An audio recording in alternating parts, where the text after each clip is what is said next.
श्रीमहागणाधिपतये नमः। श्रीमहासरस्वत्यै नमः। श्रीगुरुभ्यो नमः। हरिः ओम्। अज्ञानतिमिरान्धस्य ज्ञानाञ्जनशलाकया चक्षुरुन्मीलितं येन तस्मै श्रीगुरवे नमः। गुरुर्ब्रह्मा गुरुर्विष्णुः गुरुदेवो महेश्वरः गुरुसाक्षात् परब्रह्म तस्मै श्रीगुरवे नमः। 2025 సంవత్సరం మే నెల మాస ఫలాలు చెప్పుకుందాం. ఇప్పుడు 2025 సంవత్సరం 12వ రాశి మీనరాశి. ఈ మీనరాశి ఫలితాలు చెప్పుకుందాం. ఈ మీనరాశికి 2 సంవత్సరాల 6 మాసాల నుంచి ఏలినాటి శని ప్రారంభమైంది. 2 సంవత్సరాల 6 మాసాలు మార్చి 30కి అయిపోయింది. రెండో భాగం ప్రారంభమైంది. ఇది 2 సంవత్సరాల 6 మాసాలు ఉంటాయి. దీనికి శనికి 19,000, 3 2.5 7.5 సంవత్సరాలు. మొదటి 2.5 సంవత్సరంలో 19,000 శనికి జపం చేయించి నల్ల నువ్వులు దానం ఇవ్వాలి. రెండో చోట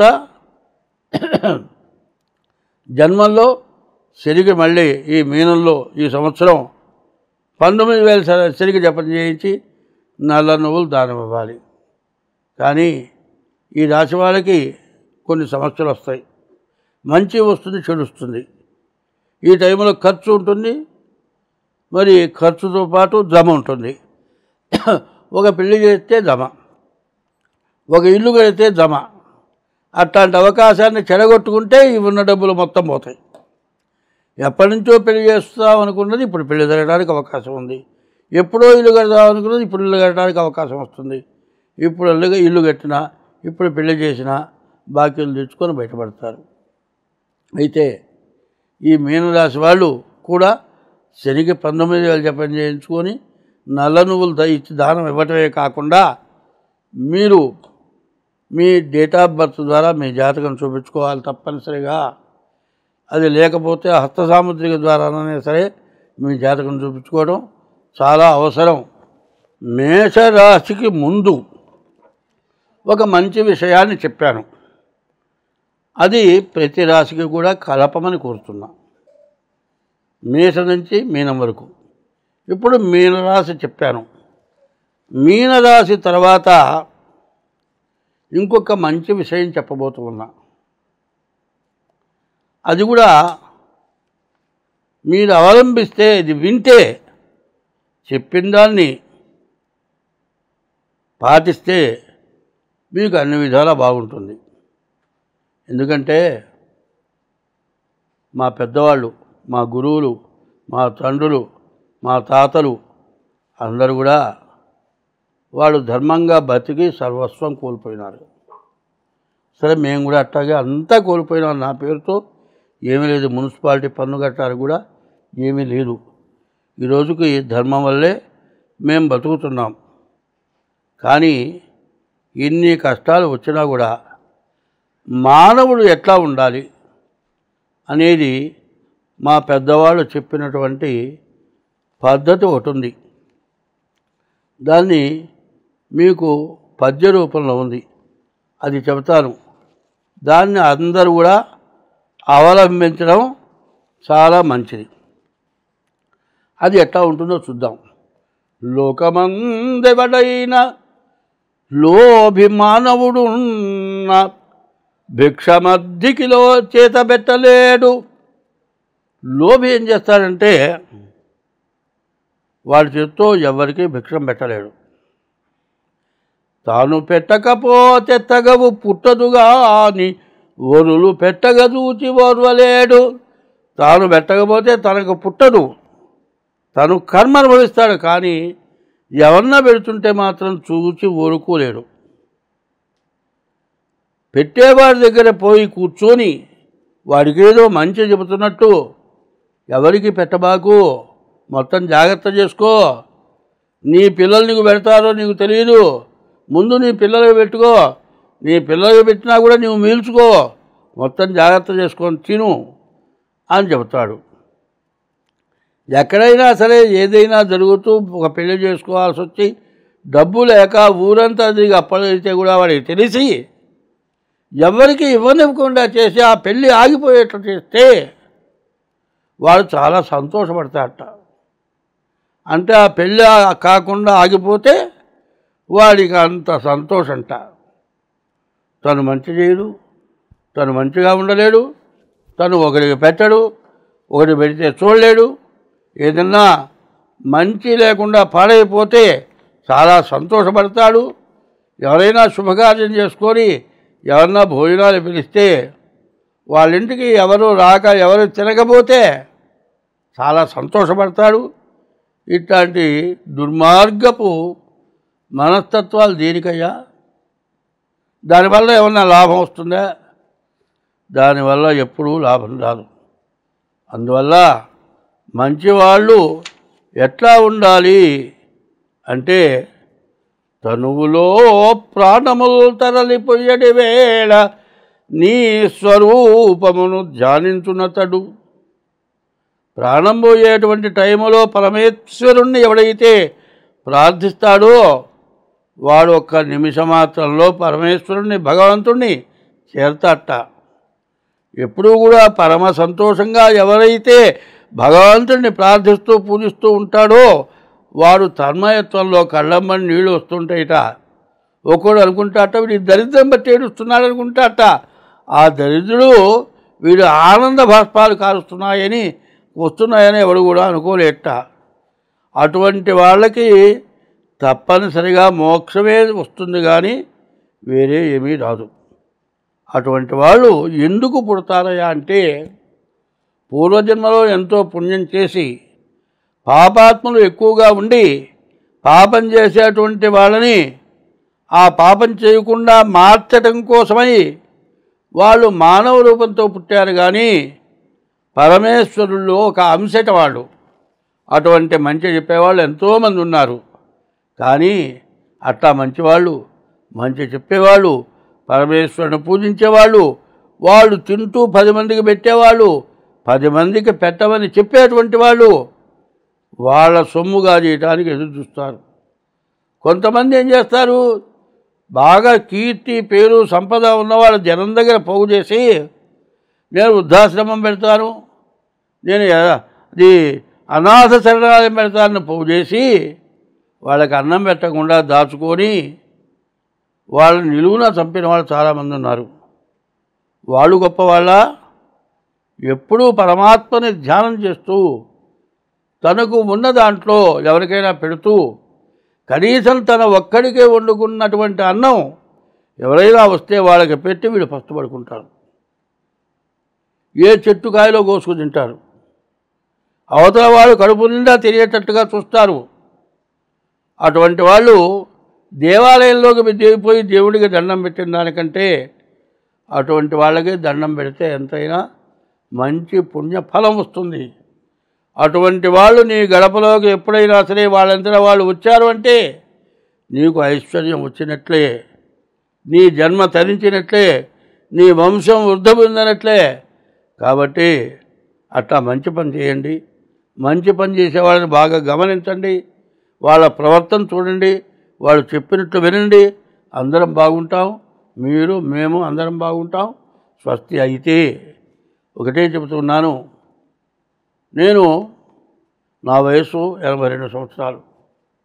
నేను ఇప్పుడు ఈ చెప్పేదంతా దేనికయ్యా అంటే అందరూ బాగుండాలి, ఎవరికీ సమస్య లేకుండా ఉండాలి, నేను కూడా సమస్య లేకుండా బాగుండాలి అనే కోరికతోనే చెబుతూ ఉన్నాను.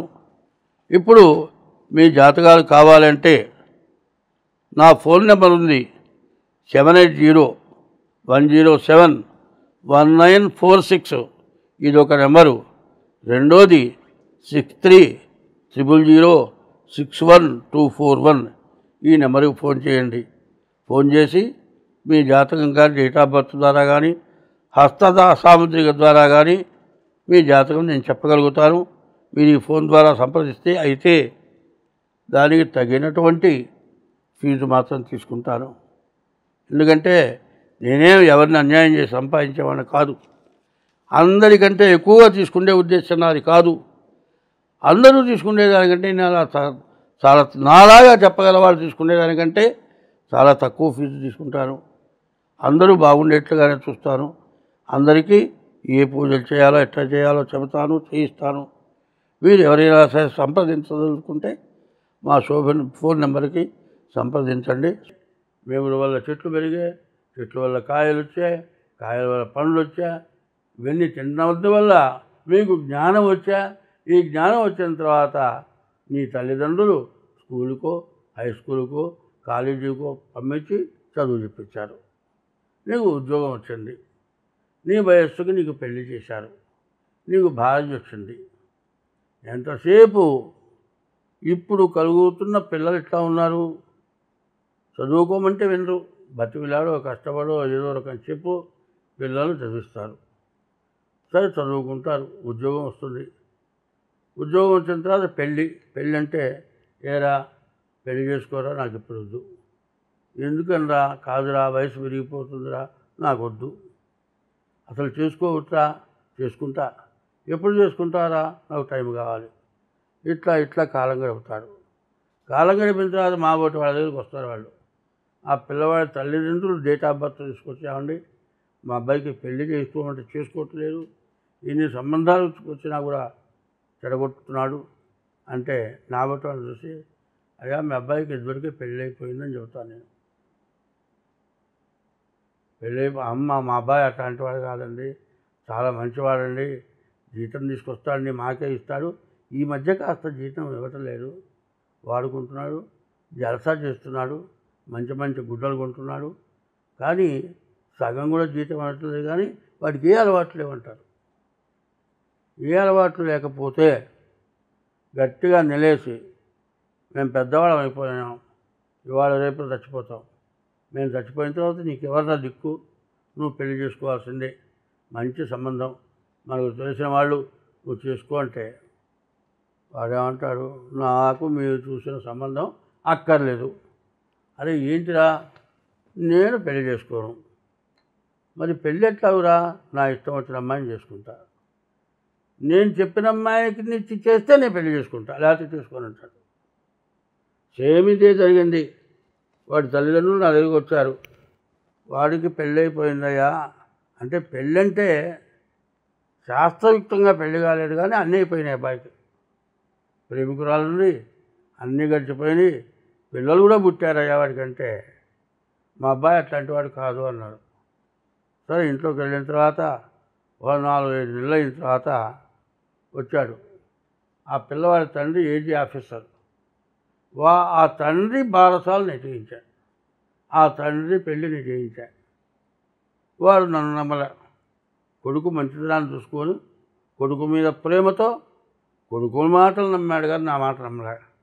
4 నెలల తర్వాత వీళ్ళిద్దరు కలిసి ఎక్కడో పార్కులో కనపడతారు. పార్కులో కనపడంగానే ఏమిటా అంటే, అమ్మాయి మాతో కాలేజీలో చదువుకున్న అమ్మాయి, మేము అంతా మాట్లాడుకుంటాం, అంతేగాని ఏముండదు. అదేంద్రా మాట్లాడుకోవడం, ఇద్దరు కలిసి తిరగటం ఏంద్రా?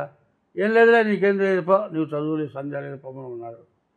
ఇక కాపేస్తే వీళ్ళు రోజు కలిసి తిరుగుతూనే ఉన్నారు. చివరికి ఏమిటా అని గట్టిగా అంటే, నేను ఈ అమ్మాయిని అయితే చేసుకుంటా, లేకపోతే చస్తా. ఇది పరిస్థితి. ఆ పరిస్థితుల్లో వాడు వచ్చి నాతో, అయ్యా నేను పొరపాటు మాట్లాడాను, నా తప్పేను, నా పిల్లవాడు ఇట్లా ఎదురు దిగాడు, ఏం చేయమంటావు అంటే, ఆ పిల్ల బాగా భాగ్యవంతులు, కోటీశ్వరులు, కోట్లు కొన్ని 100,000 కోట్లు ఉన్నవాడు. ఆ పిల్లని వాళ్ళు చేసుకుంటారు అని నమ్మకం లేదు. మరి నువ్వు పో, వాళ్ళు నడుగు, లేకపోతే చస్తానంటున్నాడు అన్నాడు. మరి నువ్వు పోయి అడగవాకరా, వీడేమో తెలగా, పిల్ల తల్లిదండ్రులు కమ్మ చౌదరి.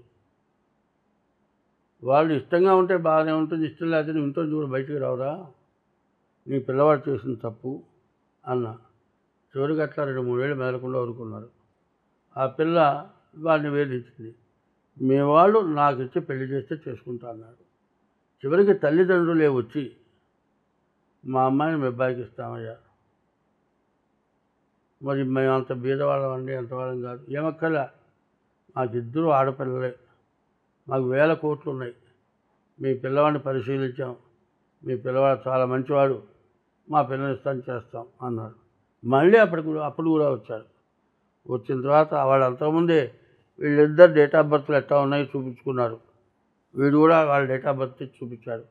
బాగానే ఉందా, వాళ్ళు ఇష్టపడితే చేయమన్నా చేశారు. వాళ్ళు ఆస్తులు కూడా భాగం ఇచ్చారు, బాగున్నారు. ఒకళ్ళేమో ఇట్లా అయినారు. కొంతమంది ఏమవుతుంది, ఇద్దరు ప్రేమించుకుంటారు, పెళ్లి చేసుకుంటారు. అంతకుముందు వీళ్ళే వాళ్ళు, వాళ్ళే వీళ్ళు. ఇక ఇంట్లోకి రాగానే నువ్వు బీటెక్ చదివావు, నేను బీటెక్ చదివా, నేను ఇల్లు దిమ్ముతా, నువ్వు అంట్లో దిమ్ము అనే లెవెల్లో ఉంటుంది పెళ్ళాం. అత్తగారంటే లెక్కలేదు, ఏంటి మేము ఉద్యోగం చేస్తున్నాం, నువ్వు వండి పెట్టు. పోనీ వండి పెట్టిందనుకో, నువ్వు సరిగా చేయటం వంట చేత కాదు. చివరికి అట్లా జరిగి ఇట్లా జరిగి నీ అమ్మ వల్ల నాకు తగాదా వస్తుంది కాబట్టి వేరే కాపురం పెడదాం, లేకపోతే వెళ్ళిపోతాడు.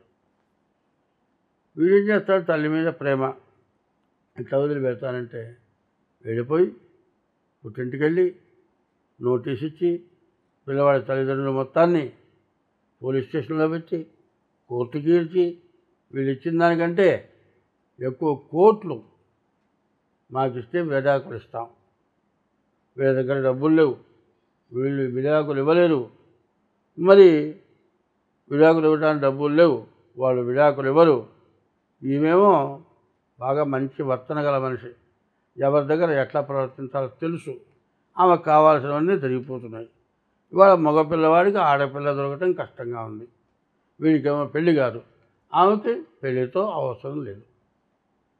చివరికి వాడు ఏజ్ బారైపోయి వాడికి 50 ఏళ్ళు వచ్చి వాడి పెళ్లి కాలే. పోనీ కోర్టులో విడాకులు ఇచ్చారా, విడాకులు ఇవ్వలేదు. జీవితాలు స్పాయిల్ అయిపోతున్నాయి. ఇది కాకుండా ఇంకో విషయం చెబుతా. మరి పెళ్లి చేసుకుంటారు, పెళ్లి చేసుకోగానే ప్రేమ ఎక్కువగానే ఉంటుంది. ఈ ప్రేమ ఎంతవరకు కొన్నాళ్ళ పాటే, ఒక పిల్ల పుట్టేంతవరకే. కాస్త ఆమెకు ఆపరేషన్ చేసి ఆ పుట్టిన బిడ్డను తీసేవరికి ఆమె కాస్త శక్తి తగ్గుతుంది. ఈయన చెప్పిన మాట ఆమె విందు. చివరికి ఉద్యోగం చేసే చోట ఈయనతో పాటు ఇంకొక ఉంటుంది, మొగుడు వదిలిపెట్టిన ఆమె ఈ నెంబర్ పడుతుంది, ఈమె ఆయన కలుస్తారు. చివరికి అదేమంటే నీవు నాకు అసలు అక్కర్లేదు, వెళ్ళిపో అంటాడు. చివరికి వీడు దాంతో ఉంటాడు. చేసుకున్న భార్యకి 2 పిల్లలు ఉంటారు. ఆమెమో పుట్టింటికి వెళ్ళిపోతుంది. ఈ పిల్లలేమో నాయనమ్మ తాత దగ్గర ఉంటారు. తల్లిదండ్రులు ఏం చేస్తారమ్మా, ఇన్నాళ్ళు ఎట్లాగూ నువ్వు పెళ్లి చేసుకో, ఓ సంబంధం చూసి పెళ్లి చేస్తారు. సరే, ఆమెమో పెళ్లి చేసుకుని హాయిగా సుఖంగా ఉంటుంది. ఈయనకు పుట్టిన పిల్లలు నాయనమ్మ తాత దగ్గర పెరుగుతూ ఉంటారు. ఈయన దగ్గర డబ్బులు మొత్తం అయిపోయేంతవరకు రెండో భార్య కొత్తగా కలిసిన ఆమె బాగా శుభ్రంగా గుంజుకొని తిని అంతా అయిపోయిన తర్వాత పోరా నువ్వెవడే ఉంటుంది. శాస్త్రం దొరుకుంది, ముతుక శాస్త్రం. ఉన్నది పోయే, ఉంచుకున్నది పోయేట.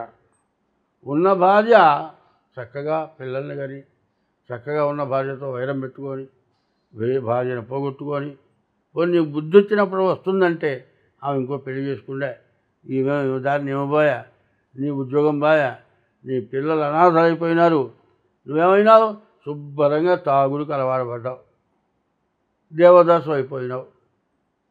చూడండి ఎంత చిరుపో చూడండి. మరి పెళ్లి చేసుకున్న తర్వాత ఒక్క భార్యతోటే ఉండాలి. పరాయి స్త్రీతో ఉండటం వల్ల నీ పిల్లలు అన్యాయం అయిపోయినారు, నీ తల్లిదండ్రులు అన్యాయం అయిపోయినారు. ఇటువంటి మహాపాపాలు చేసిన వాళ్ళకి ఎన్ని గ్రహశాంతులు చేస్తే మంచి జరుగుతుంది. అది ఇప్పటికైనా అందరూ తెలుసుకోండి. నేను ఎవరిని గురించి కాదని చెప్పేది, ఎవరో చేశారని కాదు చెప్పేది. ఇట్లా జరుగుతుందో లేదో మీరు బాగా ఆలోచించండి, చూడండి. లాయర్లు కూడా ఏం చెబుతున్నారు, కోర్టు నిండా అవే కేసులు పెరిగిపోయినాయి. ఇది పరిస్థితి. ఈ పరిస్థితి వల్ల చాలా కష్టాలు నష్టాలు ఎక్కువ అవుతున్నాయి. దీనివల్ల స్వార్థం ఎక్కువైపోతుంది. ఎవరికి వాళ్ళ స్వార్థం. డబ్బులు సంపాదిస్తే ఎక్కువ సంపాదించుకోవాలి, ఎక్కువ మూట కట్టుకోవాలి. ఈ డబ్బులు ఎక్కువగా వస్తున్నాయి, నీ భార్య కాదు ఇంకా నలుగురితో కలిసి తిరగాలి, 10 మందితో తిరగాలి. ఇట్లా తిరిగితే వచ్చినవాడు ఊరుకుంటారా? నేను శుభ్రంగా గొరుగుతారు. ఇట్లాంటి పరిస్థితుల్లో సంపాదన ఉండి అన్నీ ఉండి భ్రష్టత్వం బట్టి దిక్కులేని వాళ్ళే తాగి రోడ్ల మీద పడి ప్రాణాలు విడుస్తున్నారు.